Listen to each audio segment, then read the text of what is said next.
Howdy YouTube, welcome back to Moose Preparedness. I am Moose, and we are back with part 2 of my little Prepper Guns series.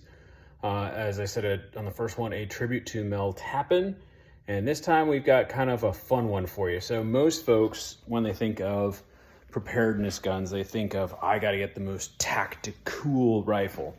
And I would argue that for the most part, a lot of them are correct. You wanna make sure that you've got good systems that are tactically sound and that can shoot a lot of bullets quickly. But some of us have chosen, for one reason or another, to not live in places that are permissive to our cause, which is having the ability to defend ourselves. So that would be places like California, unfortunately Colorado, which was once a great state and is now becoming more and more of a cesspool like California, having been to both. So sometimes you can't get those kind of guns, or they put severe restrictions on them. So what can you do? Well, in that case, you can go old school.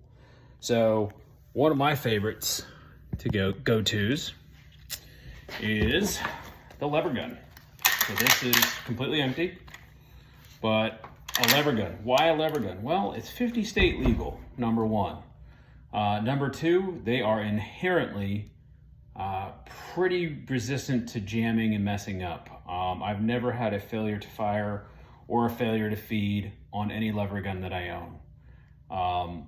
Three is that they typically come in pretty good hard-hitting cartridges that are good for damn near anywhere you need to be. And so that means you can take down most big game and then any two-legged predators you might be concerned about. Now mine, I've kind of modified just a hair. This is one of them. This is a Marlin hunting rifle. It's an 1895 Golf, so that is a 45-70, and the Golf is for a guide gun, so it's cut shorter. So typically these barrels are longer. This one's a smaller one for it's smaller for guide hunting like in Alaska. So I've got fiber optic sights on the front and back so that way I could see, but I decided to put on a scope with a rail just because it helped to see a little bit further out. Now, a 45-70, you're not shooting that far, maybe 100 yards, but this little gun is awesome. It does not recoil really heavily. It's got more of a push than a sharp crack, if that makes sense. So I'll show you what the bullets look like. So this is the standard 45-70 cartridge. I almost knocked myself out, right? This is your typical 45-70 cartridge. So you can see it is pretty good size. So it is not small in the slightest. So these are 405 grain bullets. And the reason why I like these is that these suckers hit with about 1 ton worth of force at 100 yards. So these are phenomenal if you're talking a man stopper and or buffalo. I actually got this because I was going up to Alaska, or the Army told us we were going up to Alaska, so this was going to be my bear gun or my backup gun for going in bear country.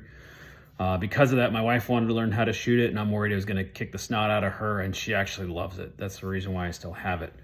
Almost all of the lever guns have a flat nose projectile like this. So because of how they feed, they go in typically through a tube fed magazine port right here. So they go in this way, go in, and the magazine fits up underneath here. So because of that, they have assumed that, hey, you're having the next round behind it sitting on the primer. So one of the reasons they were concerned that you might accidentally ignite the round in front of you from the recoil of the gun.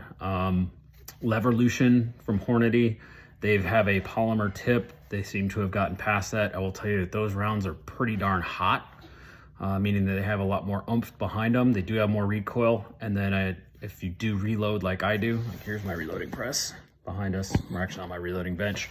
If you have a reloading, if you like to reload those Levolution rounds, they cut the brass just a hair shorter than the other rounds. So it makes using the brass, you have to kind of separate them out, or you have to cut them all down to one size. So it's kind of a pain in the butt, but they are all rimmed. So if you'll notice, it's got that rim on that cartridge. See if I can get the camera to focus on here. Yeah, maybe not, but you can see there's a rim there. So unlike other rifle cartridges where it's flat, they don't have that little rim at the top. Almost all of the lever guns nowadays that at least have a tube magazine. I know that Henry makes one for 6.5 Creedmoor, so those wouldn't be rimmed, but most of them are rimmed. But they're great little guns. Now this one only holds 4 rounds in the tube plus 1 in the chamber, so that makes 5. But let's say you need a little bit more firepower, a little bit more oomph. This would be my wife's favorite gun. Of course, I buy it for me, and then she goes, ooh, I really like it, and then she ends up firing it. So, and she got me this sweet case one year, years and years ago. But this is a Henry Golden Boy, and it shoots a .357 Magnum. So, similar to the pistol, it will shoot the standard .357 Magnum. It will also shoot .38 Special. Now, Henry has decided that they wanted to not just have a tube magazine, so this one loads a little different. So what you do is you take this little knob on the top, and of course it's gonna look ridiculous me trying to do this on camera, but you push this down and over, it pops up, you put your rounds in this way, it falls down through, so that way it goes down, and then this is really just a fancy spring. So all that does is the rounds end up go through here, and this spring kit pushes them forward so that way it gets picked up. But the nice part with this, or having a pistol caliber like this, is that you can actually take it and marry it with, let's say you will have a .357 Magnum revolver as your handgun. Now you have 2 guns that feed off the same ammo. I will tell you that they do shoot differently. As I said, I reload, so rounds that I was making for this gun to shot really accurately did not shoot well in the pistol, and vice versa.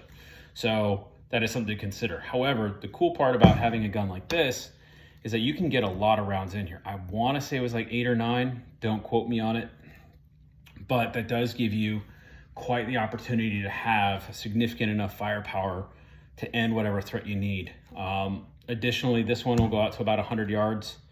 I would not go much further. I did not put a scope on it, but if you're walking around one of these, it does look a lot less threatening than, say, if you were walking around with an AR-15 or an AK-47. So that's kind of why I like that concept. Now, what are some of the downsides? Well, the first one is it's hard to reload. You saw that I had to mess with that magazine tube because it sticks in there really tight.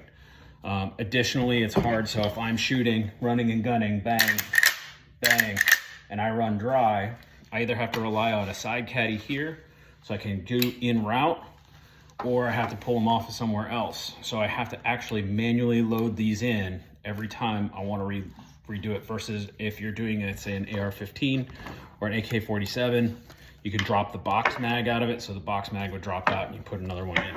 So it's significantly slower to reload. Again, the range is not that great. So when you're looking at distance, these are more brush guns. We're talking 100 yards, maybe 150 yards, depending on the rounds you got.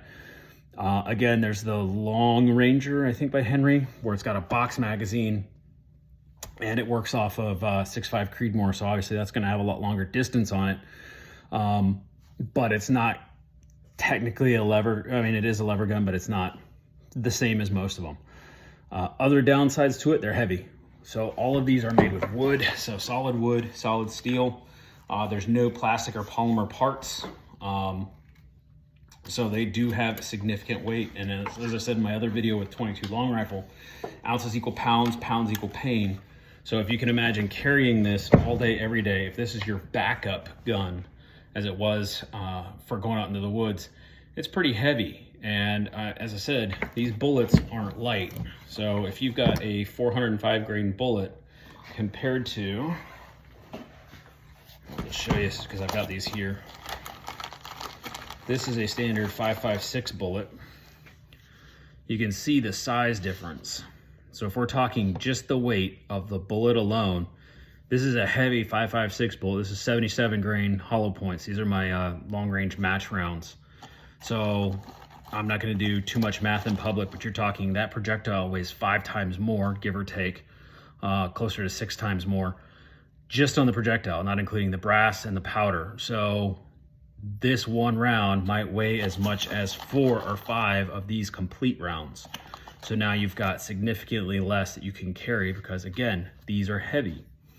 The one benefit that I didn't mention is that whenever all the whole ammo scare went on back in 2020-ish with the whole C-19 thing, and everybody was running short on ammo, and then, I mean, it's happened multiple times now. So like when Obama took office, when Biden took office, specifically that's when they start running.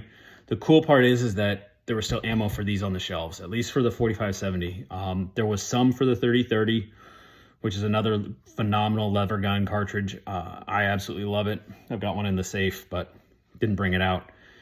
They did run short on 357, but they did not run short on 38 special, at least not in my area. 45-70 was always on the shelf. So if you're not reloading, it's a good one. Other downsides to it, the ammo is expensive. That's why I reload for it. So these specific rounds are running about $2 a shot.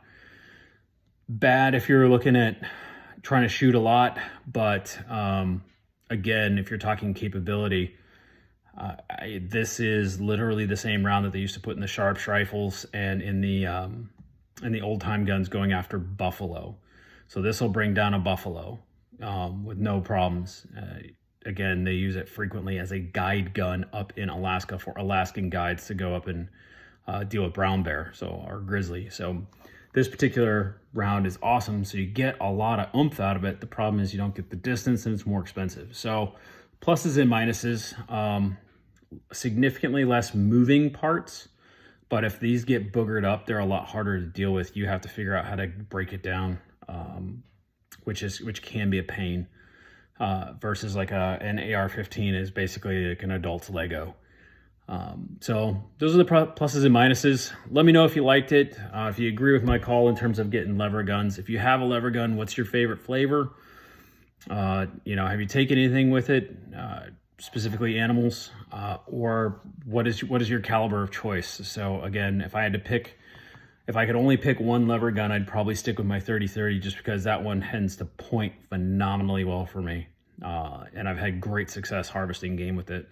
So just feel real confident with that one. And then the second one would be the 45-70 if I had to pick a lever gun. Anywho, let me know what you like. Please give it a like, subscribe, comment, share with your family and friends. Have a good holiday week and stay safe out here.